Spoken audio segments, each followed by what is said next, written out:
आज पढ़ेंगे हम लोग फ़िन इफ़िशियंसी एंड फ़िन इफ़ेक्टिवनेस के बारे में। तो सबसे पहले ये जान लेते हैं कि फ़िन होते क्या हैं। तो अगर ये मेरा बॉडी है और इससे हमको हीट ट्रांसफ़र को इन्हांस कराना है, मतलब कि ज़्यादा तेज़ गति से इससे हीट ट्रांसफ़र हो सके, तो हम क्या करेंगे कि यहाँ पे एक ये लॉन्ग मेटल का एक रॉड लगा देंगे जो कि यहाँ से हीट ट्रांसफ़र को बढ़ा देगा।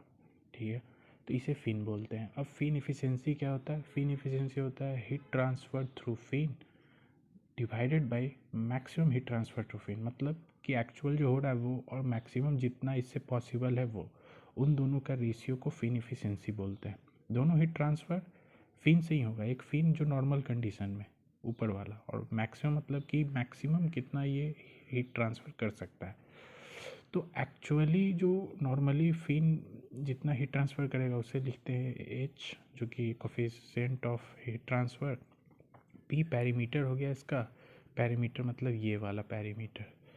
के कांस्टेंट इस मेटल का थर्मल कंडक्टिविटी, और फिर ए सी हो जाएगा एरिया ऑफ क्रॉस सेक्शन, यानी ये वाला एरिया पूरा, और temperature difference. Maximum heat transfer कब होगा? जब इस पूरे फिन में का जो टेम्परेचर है वो सेम हो। जैसे नॉर्मली अगर ये प्लेट 85 पे है तो फिन के जो सरफेस का टेम्परेचर होगा वो 80 होगा स्टार्टिंग में, 75, फिर 60, फिर धीरे धीरे घटते रहेगा। लेकिन मैक्सिमम कब ट्रांसफ़र हो सकता है? जब कि पूरे रॉड पे सेम टेम्परेचर हो 80 डिग्री सेल्सियस। तो वो जब होगा तो सिर्फ एरिया ऑफ क्रॉस सेक्शन, मतलब ये जो होगा उतना ही एरिया से हीट ट्रांसफ़र मैक्सिमम। तो एरिया ऑफ फिन जो होगा यहाँ पे मैक्सिमम के लिए एरिया ऑफ फिन, इसका पूरा सर्कमफ्रेंशियल एरिया लेंगे, मतलब 2πRL, और ये area of cross section πr²। अब इसको जब सॉल्व करेंगे तो हम सिर्फ लॉन्ग फिन के लिए लिए हैं, तो लॉन्ग फिन में ये हीट ट्रांसफ़र होता है। इसे सॉल्व करके एरिया ऑफ फिन को ऐसे लिख सकते हैं 2πRL, जो कि होता है पेरीमीटर इंटू लेंथ, यानी 2πR पेरीमीटर है। तो यहाँ से पी कट जाएगा और हमारे पास ये टर्म आएगा, और ये हम लोग पढ़ चुके हैं, इसे m बोलते हैं। तो 1/mLm या 1/mL ये हो जाएगा एफिशिएंसी ऑफ फिन। तो यही एफिशिएंसी है जो कि Q fin by Q fin maximum होता है। अब आते हैं फिन इफेक्टिवनेस पे। तो फिन इफेक्टिवनेस क्या है? ये भी फिन के लिए डिफाइन होता है। फिन तो हम लोगों ने समझ लिया।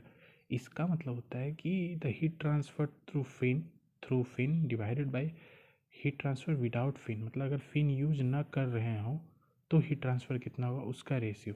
ये बेसिकली बताता है कि जो फिन लगाना हमारे लिए सही है या नहीं, मतलब कि हम फिन लगा के सही किए हैं कि नहीं। अगर मान लीजिए कि अगर विदाउट फिन जो है हीट ट्रांसफ़र वो ज़्यादा आ जाए तो फिर हम फिन क्यों ही लगाएंगे, नहीं लगाएंगे। लेकिन अगर विदाउट फिन लगाने से हीट ट्रांसफ़र कम आता है और विथ फिन लगाने से हीट ट्रांसफ़र ज़्यादा आता है, तो मतलब कि उसको वो फिन जो है वो इफ़ेक्टिव है, मतलब उसका इफ़ेक्टिवनेस ज़्यादा है।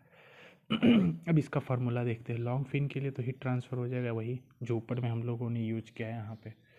तो एच पी के ए सी के, ये थीटा नॉट मतलब temperature difference between plate and surrounding, यानी टी इन्फिनिटी।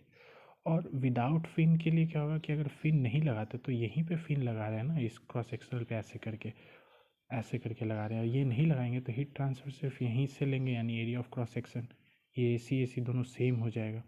तो कैंसिल करने के बाद आएगा पी के बाई एच। तो ये होता है इफेक्टिवनेस ऑफ फिन।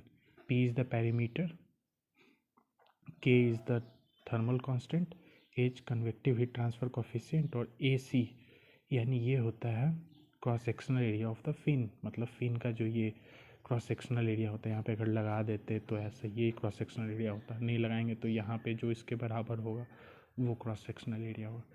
तो ये बेसिक डिफरेंस है fin efficiency and fin effectiveness. Thank you.